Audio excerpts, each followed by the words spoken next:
Welcome to Philly Fortune Talks with your host, Jake Penny, where the city's brightest minds share the secrets behind their success. Are you ready to be inspired? Welcome to another episode of Philly Fortune Talks, where we feature Philadelphia's most innovative entrepreneurs. Today, we have the pleasure of introducing Michael Bertoni, founder and CEO of SaaS Talent. With over 24 years in SaaS and the tech industry, Michael is a tech evangelist, talent strategist, and business growth specialist. Michael leverages his deep domain expertise, proprietary methodologies, and precise targeting abilities to achieve transformational results for SaaS and tech companies. With a network of 25,000 plus LinkedIn connections, a team of 25 plus experts, and a portfolio of over 100 clients, Michael has established SaaS Talent as a leader in the industry. Additionally, Michael founded the SaaS Talent Meetup, serves on the board of Philadelphia 100 Forum, and hosts the SaaS Pulse Show podcast. Through these platforms, he shares his insight and passion for SaaS and the tech ecosystem. Join us as we explore Michael Bertoni's journey, his innovative strategy, and commitment to helping SaaS and tech companies achieve exponential growth. Let's get started on Philly Fortune Talks. Michael, it's a pleasure to have you. Nice, Jake. This is awesome. I really appreciate it, man. Really appreciate it. I'm looking at myself right now. I look a little bit tired, but I just turned 50. But yeah, man, I'm super psyched to be here. Thank you so much for putting this show together. Absolutely, Mike. So your journey in SaaS in tech industry is, pretty impressive. Can you share, what initially motivated you to pursue a career in this field and, ultimately start your company? Yeah, so I've always had a super huge passion for small businesses, right? So helping small businesses succeed.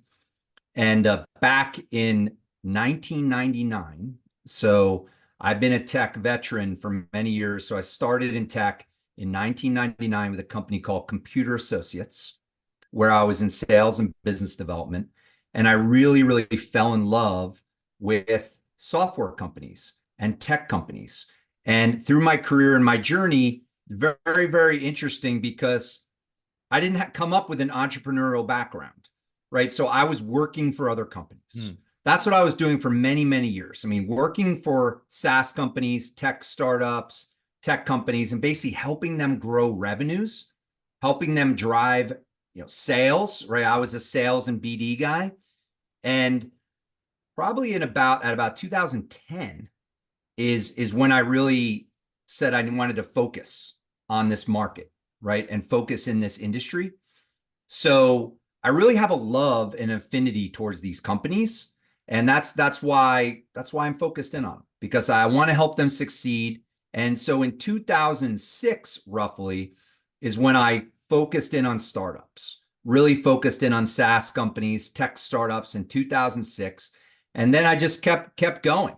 And in the Philly market, so really owned the Philly tech market and the Philly market for many years, and just have a lot of relationships, a lot of people here. Launched my company in late 2015. And when I started the company, to be honest, I didn't know exactly what I was doing. I just knew that I loved companies. I loved helping them. I was doing sales. I was doing business development. I was building software. I was doing recruiting. I was doing a lot of things. And then a few years ago, I really focused in on the staffing and the recruiting. So United States talent, as well as Latin America talent, and building solutions, very flexible solutions for SaaS and tech startups. That's awesome. Bringing it full circle. And as you've been helping out a lot of companies. So it's like the more you help out, the universe brings it back tenfold to you. Always. Absolutely. So what inspired you to, found SaaS Talent, and what was like the vision when you got started with the company? Yeah, so these companies that I work with, most of the companies that I work with are small companies that need a lot of help. So probably 95% of all SaaS and tech companies, anybody in those industries, they're under 25 employees. They really need a lot of help, right? They need talent. They need to grow. They need to figure things out. So I really fell in love with helping them succeed. right? So getting things like helping them with lead generation, helping them hire talent that really, really moves the needle for them. So, and it's been full circle. So through COVID is when I decided I wanted to really scale my company. So when COVID hit, I went down to a low point when COVID hit, and then I grew the company to seven figures. And then last year and this year, so in 2023 and 2024, it has been brutal for my market. So I really pivoted business to Latin America, right? So it really is about helping companies succeed, right? And really, these companies, they need help. They really don't know how to do it, and it's about helping them. So speaking of helping, you've helped many SaaS companies achieve significant growth. But if you had to like break it down, I know like majority of SaaS companies, it's not like one size fits all, one shoe fits all. There are many different SaaS companies out there. But if you were to break it down, what key strategies do you believe that were essential for the success of those companies in the SaaS industry? So what it all comes down to is talent. I mean, so your own talent, right? So I'm coaching founders and executives on the team. So giving them the talent that they need to be successful, right? So Mm. everything comes down to talent, right? And it's not always full-time talent. Sometimes it's fractional talent. Sometimes I give somebody a referral to an agency partner because I've got a lot of agency partners, right? So what the key thing is really understanding what's holding you back from growth, Mm. right? So when I'm working with these companies, most of the time they come to me, we need to hire people, right? We need talent. But usually there's some type of underlying issues. There's underlying problems, right? So you really got to uncover what they are. And most of it is when they want to hire talent, they want to grow. And for the most part, they hire talent, right? But then I'm bringing them techniques and strategies and ideas to really help them scale and grow. Because most companies, they don't grow like they want to grow. Like they just do not, right? And they're struggling. They don't have the right person. So what I try to do is understand where the challenges are, understand where the talent gaps are, and then fill those gaps. Sometimes it's just with me coaching someone and helping them, right? Giving them some ideas, giving them some fresh perspectives with their team. But then sometimes it's a key hire. So a lot of times right now, the biggest thing that I'm doing in the United States is talent that moves the needle, right? Getting you your partner, right? So clients that have, maybe they're not growing because they don't have a salesperson they really want, or they don't have a marketing strategy, right? So understanding what that issue is and then giving them the exact talent they need to take it to the next level. Right. Instead of them just going out and just hiring just because they can hire now, or it's like, yeah, you're able to hire now. You want to grow, but it's a, what's that say? Hire slow, fire fast. You need the right talent in place. And, without the expertise and the knowledge like you have, they could be hiring the wrong person. And then it's just downhill from there. So like you're vetting it out, you're bringing them exactly what they need through a strategy session or whatever that may be. Um, and just putting that puzzle piece in and just take a parabolic from there. Yeah, absolutely. I mean, the biggest thing that we're doing right now, the fastest growing service that we offer is our executive assistant Hmm. slash SDR service. So again, most startups are small companies that are doing everything. So the founders, the executives, they're doing everything. They need help. So one thing I want to tell the audience out there, if you get a chance, read a book called Buy Back Your Time by Dan Martell. So Dan Martell is the biggest guru in my space, in the space of SaaS and tech. So when I read his book, it is basically an operational handbook for how to run your business. Hmm. And he basically said the first thing that you need to get is an executive assistant. My market, it speaks to them because they are doing everything. They're doing marketing, they're doing sales, they're doing delivery, they're doing everything. They need help. They're underwater. So the fastest growing thing that we've been doing, so over the last 6 months, we've hired about 10 executive assistants for our clients in Latin America. So we have this great service that we offer where it's truly a service where we're bringing them an EA, but we're bringing best practices for how to use that EA to scale the business. And then you start to uncover things, you start to understand, and then you could go from there. Yeah, I actually, it's funny that you say that. Yesterday, the day before, I was watching, an informational video, and the guy was talking about how he grew his company to 3x, and he was like, when I let go and hired an EA. It was like that freed up so much time for me to focus on the business and Mhm. not be entrapped by all the nuance, day-to-day monotony. And he was like, dude, it freaking, 3x my revenue and everything. Because it frees you up with so much time, that your time value is worth so more than that you focus on really those needle mover, objectives. So that's awesome. How has your experience and your network influenced your leadership style at SaaS Talent? Yeah, so the network is what I live by, right? So I have a network of, so I have a large network, 25,000 plus LinkedIn connections. Obviously, I don't know all these people firsthand. So I have roughly about 1,500 people in my network that I go to, and the network is huge, right? Mm. In terms of me trying to grow my company, in terms of just building the business, right? Anybody listening to this right now is your network is your lifeblood. Really, your network is your lifeblood. So the people that know, like, and trust you.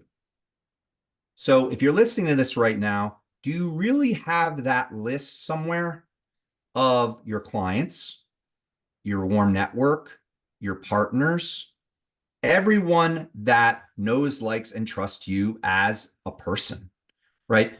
You have to reach out to this network to get help, right? And when people reach out to you, you have to be able to give them help, Hmm. right? So the network is the foundation, right? So the more people that you can help, I think you were saying a saying before, the more people that you can help and the more people that you could bring value to, your income is going to go up, right? So you have to focus on that network. So one of the things that I always stress whenever I'm talking to any leader is building that, building that list, right? And working that list all the time. When times are tough, which have been for the last year and a half, you have to reach out to your network for help. You have to reach out to your network for referrals, right? You have to do this to be successful. Yeah, your database is your lifeline. I mean, really, in any business, that list that you build and curate over time is like your go-to for everything, help, revenue, talent, whatever it may be, partners, because you never know who's on that other side of that list, and that's going to come forth and be like, hey, I need this, or I can help you with this. And then it's just a cycle, the law of reciprocity. You give and you get. Yeah, exactly. Exactly. And I just committed to it actually over the last few months. I mean, my one of my superpowers is my network, and I have it. So the biggest thing that you could do is build a list, right? It's that simple. Like, so you have a list, right? So we use HubSpot, right? Use some type of CRM, right? And sit there and build out your list and then categorize it. So Hmm. what I did over the last few months is I've been taking client, inactive client, partner, warm network, right? I've been categorizing the list of people that I know, and then I'm reaching out to them and I'm connecting with them. I'm sending them emails, asking for help, things like that. It's really the lifeblood of any business. Yeah, and you'd be surprised too. Well, not you, but the listeners, how many contacts you actually have. You can scrape your Facebook, you can scrape your LinkedIn, all your emails that you ever had, your phone, your current CRMs and your clients, and then put those all into one master list and categorize them. And, you have the VAs, the EAs to help out with that too. Right. I mean, it's amazing. I mean, so basically over the last probably about 8 years, I've been building this data set in HubSpot, right? And I looked at it the other day. I looked at it actually a few months ago, and I said, I've got like 60,000 people in here, 60,000 contacts. That's amazing. And that's my list. So whenever somebody says a lot of times, like, what's your list, right? So I have 60,000 people in my database, but are they categorized right? Right? No, right? It's like you have to do it, right? You got to get somebody to help you with it, right? And you got to get started, right? The hardest thing is getting started. Hardest thing is getting started. Yep. I didn't know how to do it. And you know what? I got out of my own way and got someone that did know how to do it because, if you don't know, you don't know. And it's like you just keep pushing it off to the side. So it's just Right. better to go to the professionals and have them get it done. Absolutely. So when building your team, what qualities, do you prioritize and why?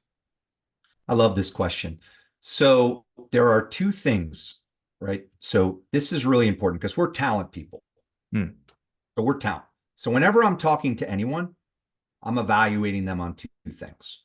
One is professionalism, right? So professionalism right now, especially for younger people or anybody listening to this, you got to be professional. Professional is showing up on time or a little bit early, being well dressed, right? Speaking well, right? So everybody needs a professionalism course, right? So I was so surprised. I was so incredibly surprised, Jake. So when I started hiring a couple people that were younger, how they don't have professionalism.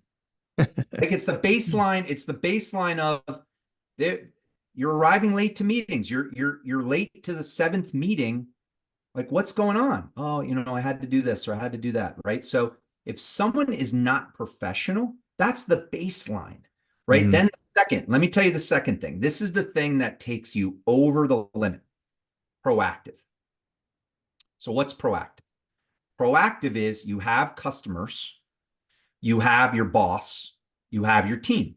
So everybody has most likely customers, their boss, their team. Are you being proactive on a daily basis to bring ideas, to bring thought leadership, to bring things to your team, to your boss, to your customers that are adding value? Are you proactive every day? Every day. That takes you over the limit. If you're listening to this right now and you work for someone, I coach people on you got to be professional first, but then you got to be proactive. Proactive is you're bringing ideas, you're bringing thoughts, you're doing all your work, right? That's professional. Professional is doing your work. That's table stakes. Yep. Then proactive is, are you bringing ideas to the table? Just every day. Ideas, ideas, ideas, ideas, right? You have to do that. That's what I'm looking for. So when we're hiring for SaaS and tech companies, right, there is a startup. The professionalism and the proactiveness, it's part of what we call a startup mindset. When you're working for one of our clients, you're not a 9-to-5er. You're not, right? You're a go-getter, right? You're doing extra.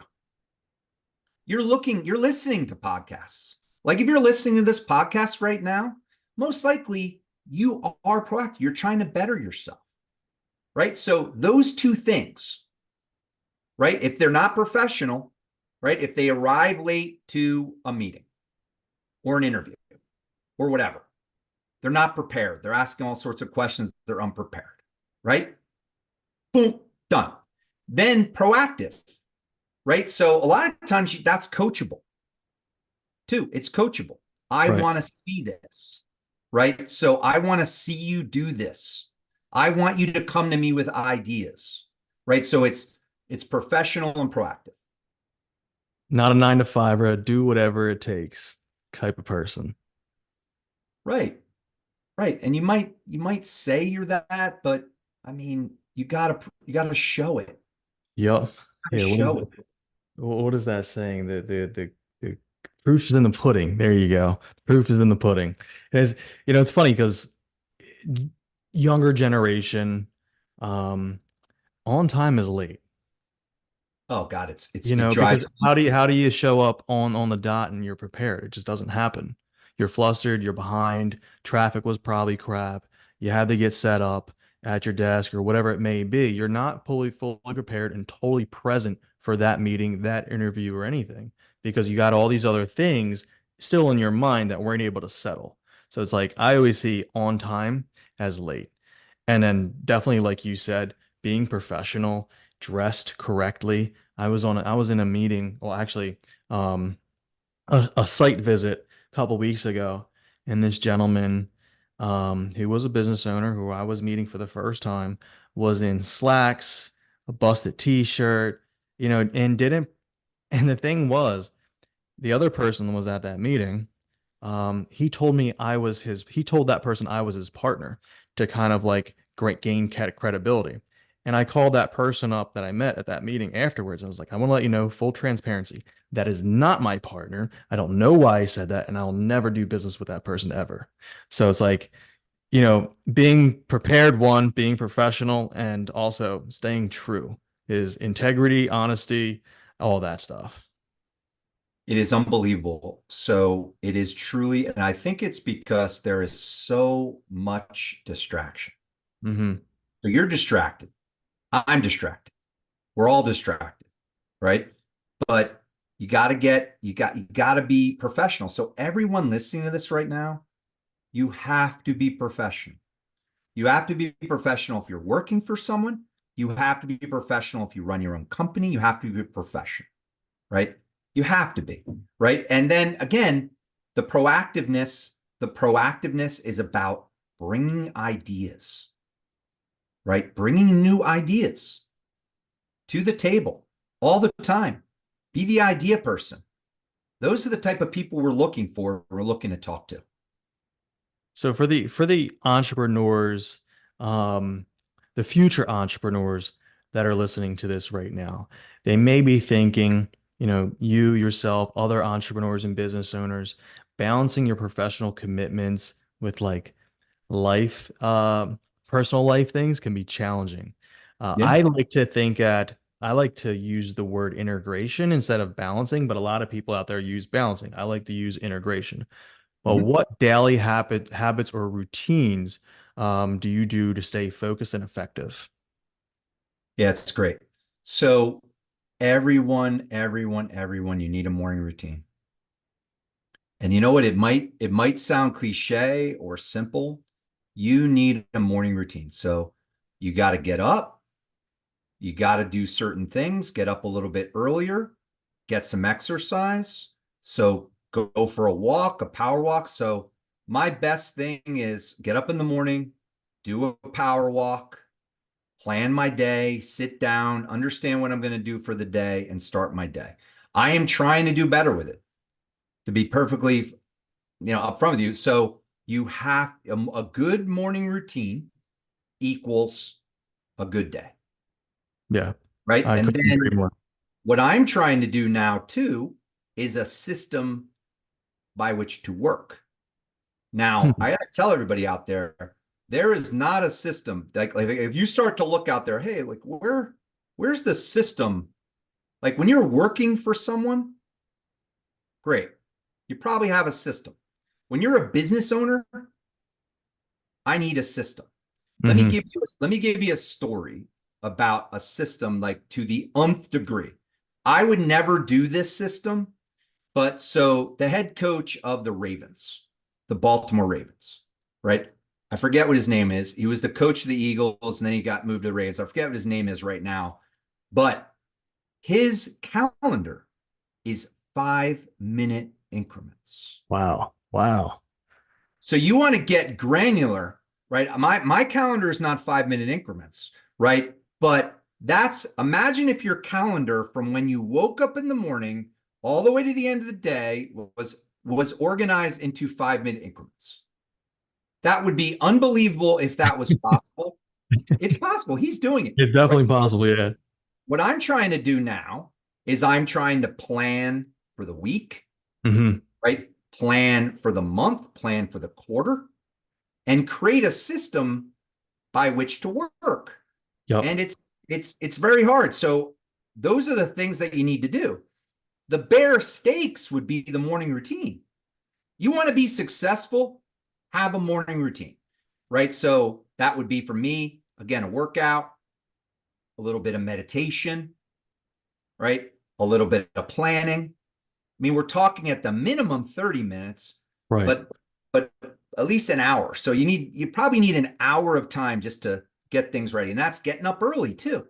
I was never an early riser, right? I was never an early riser. But you look at the most successful people out there, they're getting up at 4:35. It's just like I was like, oh my gosh. But that's I was a night person, right? And I still am a night person a little bit. I got a lot accomplished, but you got to have time to do that planning, right? If you're not planning, you're not going to have a successful day. And the best time to do it's in the morning when nobody's up.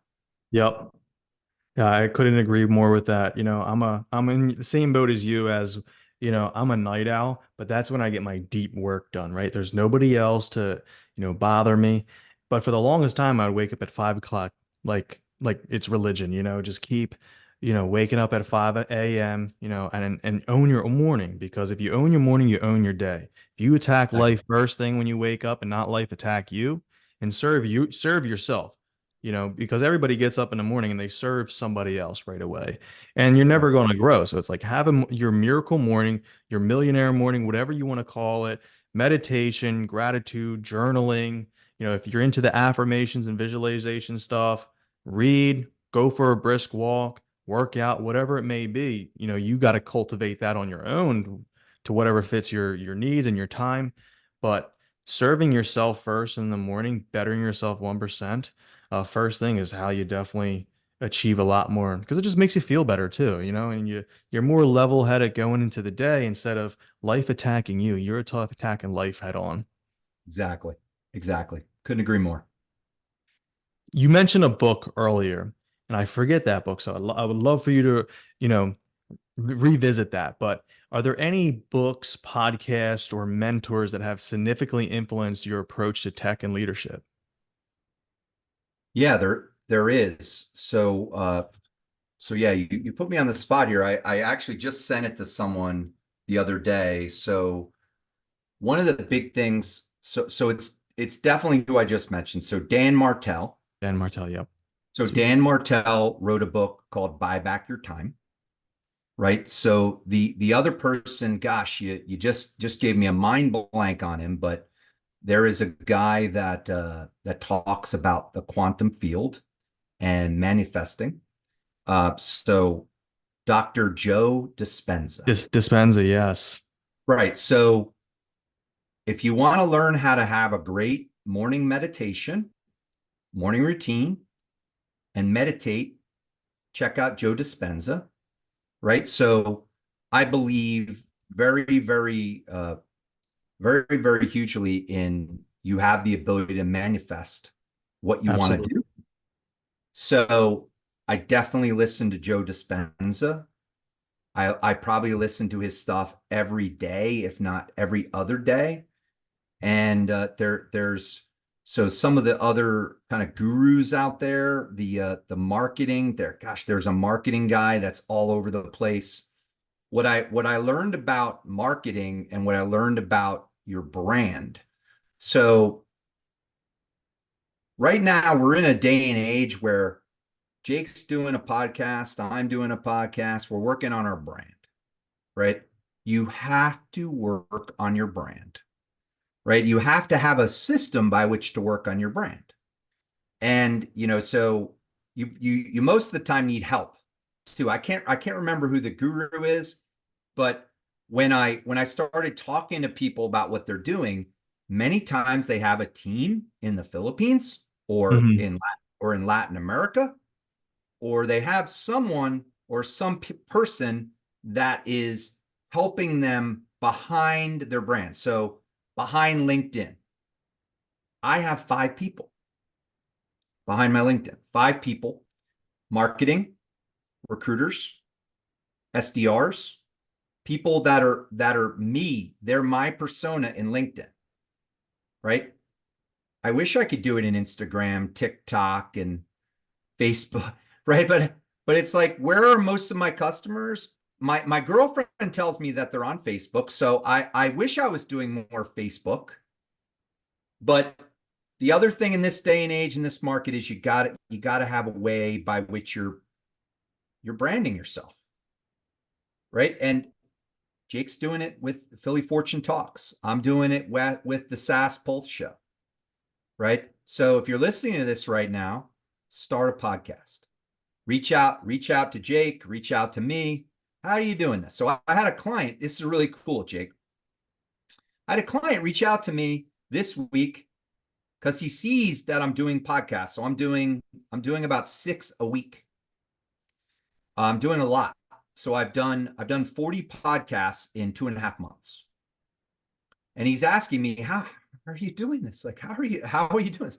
And because when you start to get this stuff out there and get quality stuff out there, people start to come to you and they're like, Jake, like, what are you doing here? This is great. So that's the other thing is look for that as well, and your brand, right? So it's about great morning routine. It's about, again, being proactive. And I would say the third thing is your brand, right? You got to figure out how to brand yourself in a positive way. Yeah, I believe personal branding in our day and age is absolutely everything. And, as individuals, as entrepreneurs, as a human being on this earth, you are a walking personal brand, whether you know it or not, whether you like it or not. People view you a certain way. People talk about you a certain way. You have a demeanor, you know, everything. You no matter if you have a job or not, you're a personal brand, and that's something all we work on. We all work on all the time to improve. We're always building our personal brand, even if we don't really think about it. Even if it's not on social media. Even if that's where you want to be able to put it to, drive revenue or whatever it may be. But no matter what, you're still building a personal brand. You just don't know it. Yeah. Yeah. I mean, so I had a company. It's funny, I'm looking at it right now. So my company 6 months ago was Philly Tech. And that was a good brand in Philly, right? So you have Philly Fortune Talks, right? So I had a great brand in Philly. I got my company to 7 figures.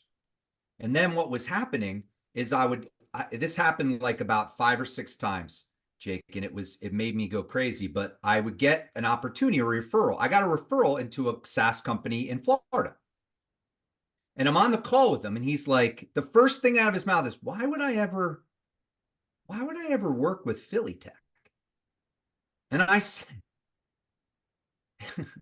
and I'm going into my pitch, and I'm like, well, I work with SaaS companies. We get talent in the US or Latin America. And no, but why would I get talent from Philly Tech? Right. It was like, and it happened like, it literally happened like so many times that I was like, oh my God. And then one of my clients said to me, Mike, we're having a little trouble. You're our biggest spend, right? So it's a great SaaS company in Philly. Mike, you're our biggest spend, and our VC is saying, why are you giving so much money to Philly Tech? Right. It was like my head exploded. We were getting talent from them in Seattle, California. Like we were getting talent for them in Latin America. Then the VC's like, why are you giving so much money to Philly Tech? And I was like, my head exploded. So I finally listened to what people were telling me and my client, and I rebranded. I rebranded the company like 6 months ago. And now I already had a brand, and I'm building it in a huge way. Huge. Branding is huge. It definitely is. That's for sure.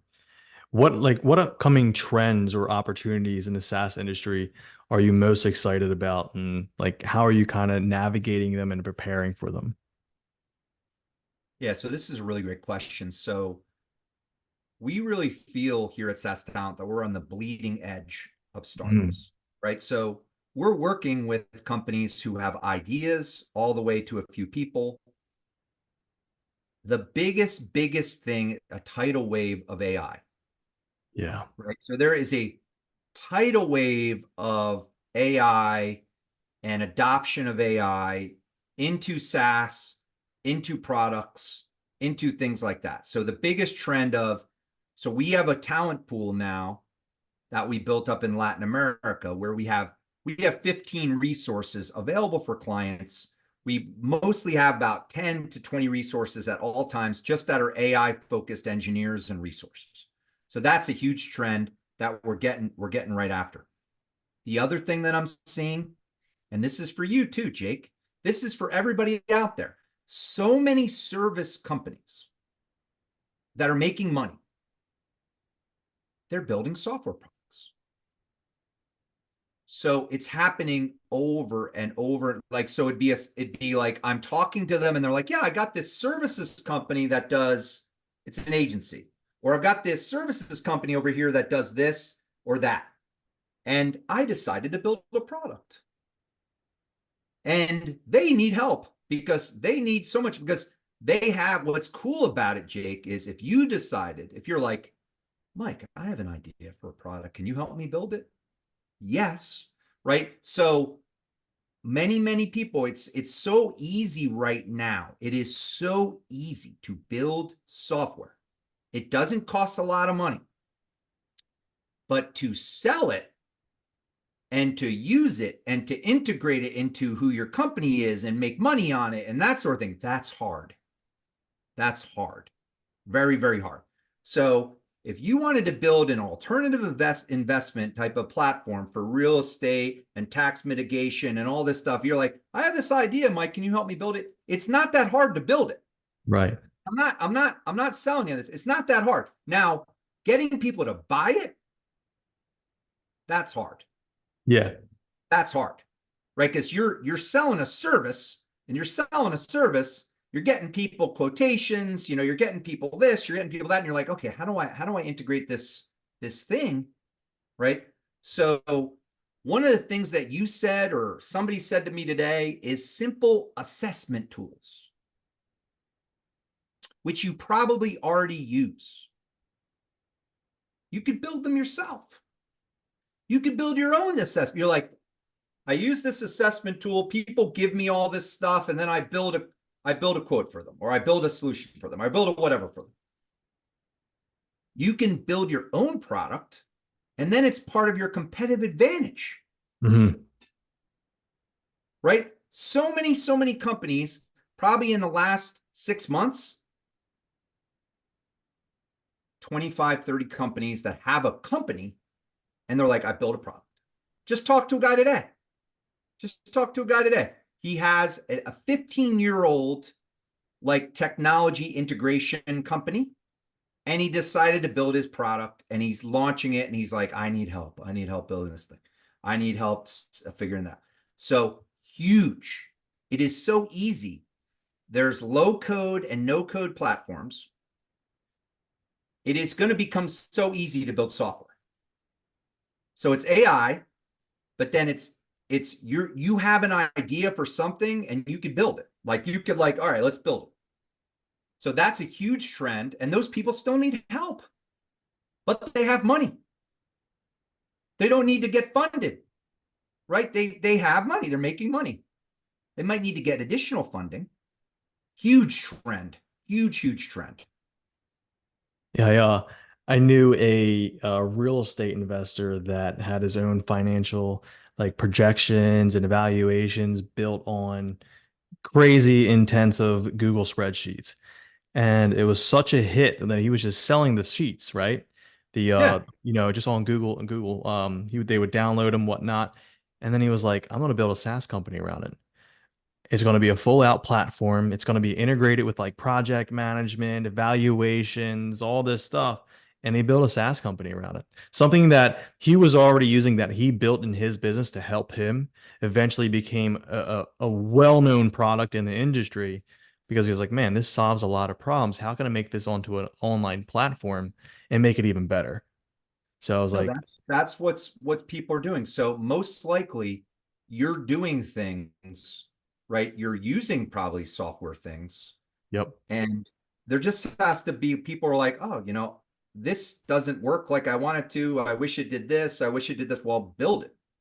And yeah, I mean, so that's the best way because you're already making revenue. You already have a customer base that you could sell to. Yep. Right. So yeah, no, it's a huge, huge trend. The other thing is along with that trend is bootstrapping. So people not getting funding or maybe using alternative ways to get funding, right? To it's like instead of getting VC funding or angel funding and having to give your company away, right? You could get other forms of investment, right? That can fund your company, and then you keep your whole company. You don't have to when somebody gives you money, a VC or an angel, whatever, you got to give the company away. Yeah, that's definitely no fun. Giving your Yeah. company away, it's like, you work so hard and, pride and joy and whatnot. But there is definitely solutions out there, you know. So you are SaaS Talent, right? What are your long-term goals for SaaS Talent and how do you plan to achieve them? Wow, man. So I'm going to make an announcement right now. So we are pitching it's really, really exciting. So we're pitching a VC firm. And like I said, that it's not always good to get VC, but we're pitching on a SaaS talent franchise model. Wow. So let me tell you the vision. So we proved out with Philly Tech that you could generate seven figures and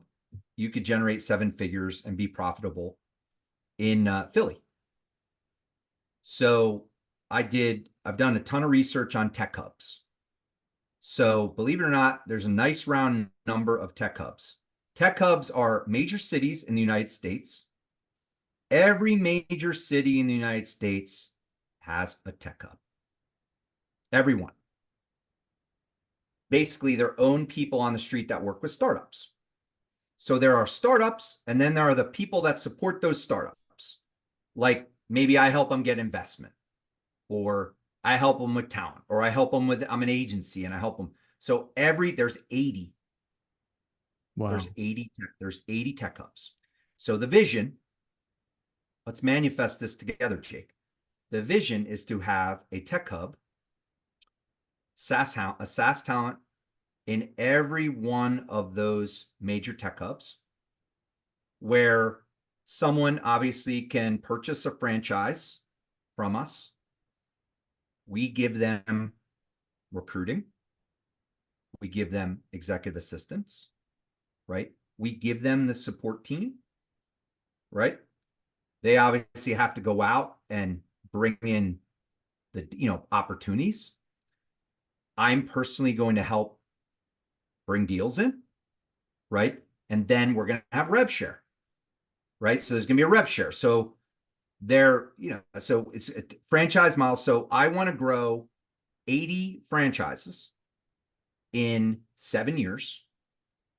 And, so the income could be, it'd be great. It could be anywhere from say 40 to $60 million, right? So I learned this from, if everybody out there is listening right now, one thing you need to do is go to the History Channel and watch these shows about the Titans. I don't know if you know any of these shows, Jake, if you watch these on the History Channel, but every one of the largest companies in the world, the biggest ones, franchises,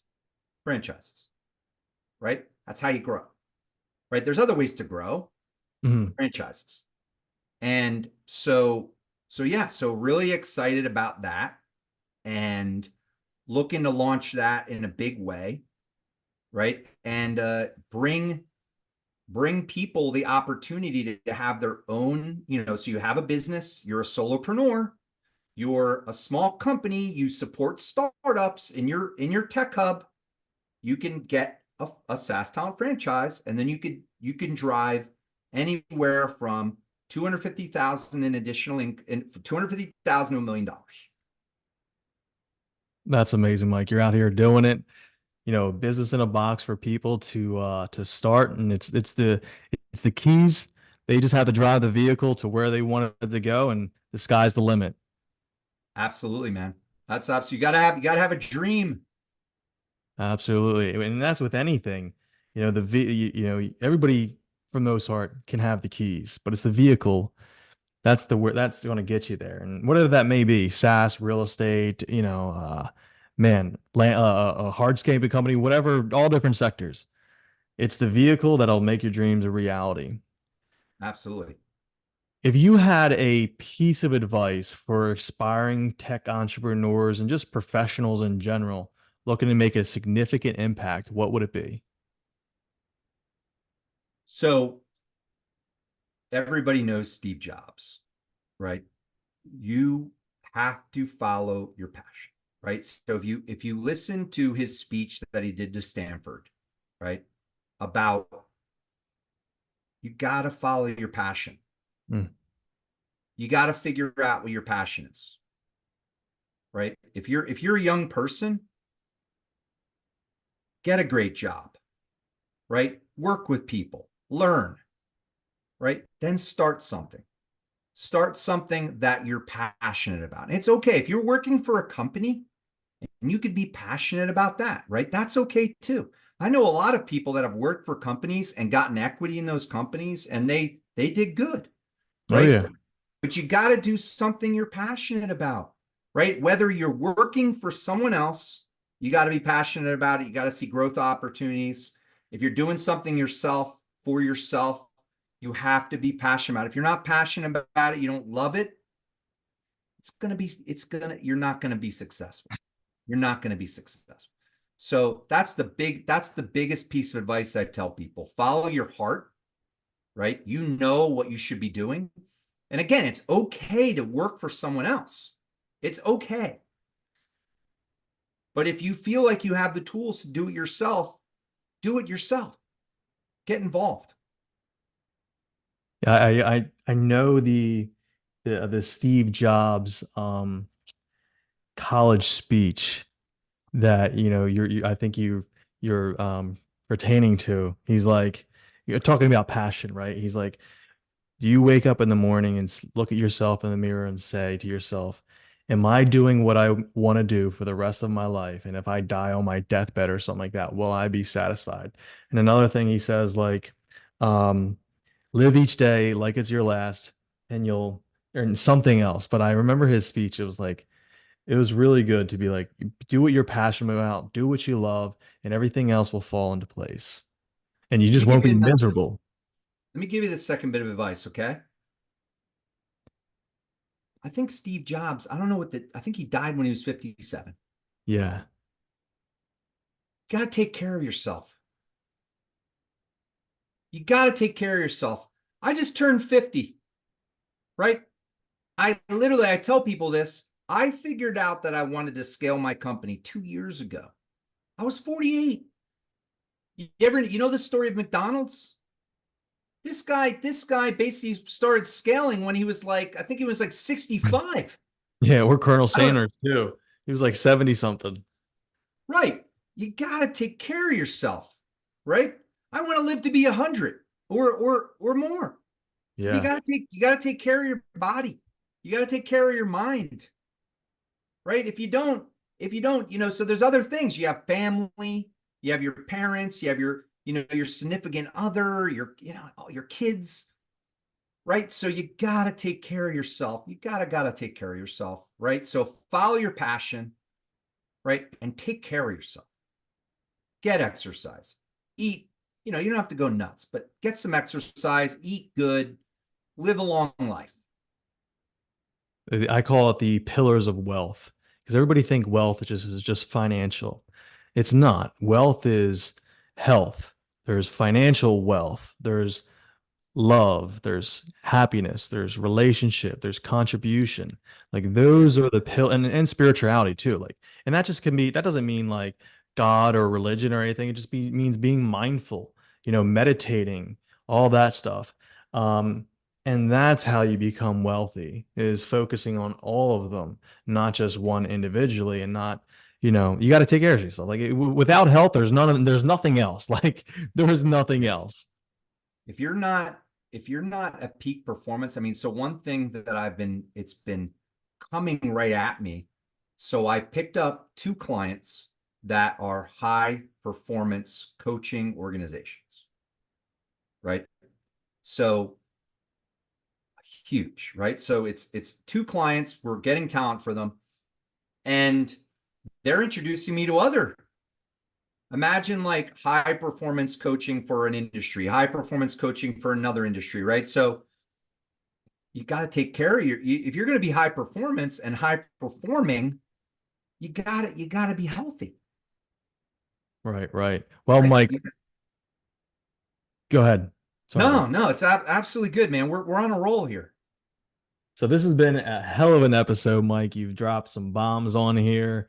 Nice. Gave people a little bit of the future too about SaaS Talent franchise potentially. So that's awesome. You know, for listeners that want to stay connected with you or learn more about SaaS Talent, and how you can bring talent to their enterprise, you know, what's the best place for them to go to? So LinkedIn is the best. So if you go into LinkedIn and you type in Michael C. Bertoni, there is actually another Michael Bertoni. But if you go into Michael C. Bertoni, you'll find me, right? So the other is my company, SaaS Talent. So it's actually SAAS dash talent. But if you type in SaaS Talent in Google, right, you'll come right to me. But so definitely connect with me on LinkedIn, reach out to me, let me know that you found me on Philly Fortune Talks, right? And then I have an executive assistant, right? So if you say, "Hi, Mike, I heard you on Philly Fortune Talks," right? Like tell your EA to set up a meeting with me, right? So I have an EA that works my LinkedIn for me. So make sure when you connect with me, you let me know you saw me on Philly Fortune Talks, and tell my EA set up a meeting, and we'll get a meeting on calendar. Awesome, Mike. Well, I mean, it was a pleasure having you, and you know, let's bring this SaaS Talent franchise to the people. Nice. Thanks a lot for having me on the show, Jake. Thank you, Mike.